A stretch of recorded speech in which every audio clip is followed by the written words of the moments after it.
بچه‌ها تا حالا خودتون فکر کرده که چند نوع ردستون کلیک داریم؟ بچه اومدم که بهترین نوعاشو بهتون بگم و البته معروف ترینشو.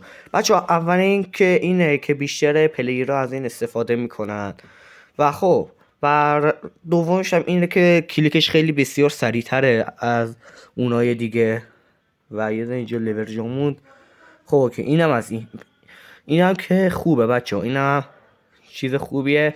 و حالا بعدی هم بچه ها اینجوری میگیری و به همدیگه برعکس دارید و حالا هر چند تا که خواستی هر چقدر بیشتر کنید دیرتر میشه و اینم بس سریع لیور رو خاموش روشن کنید و اینم از این.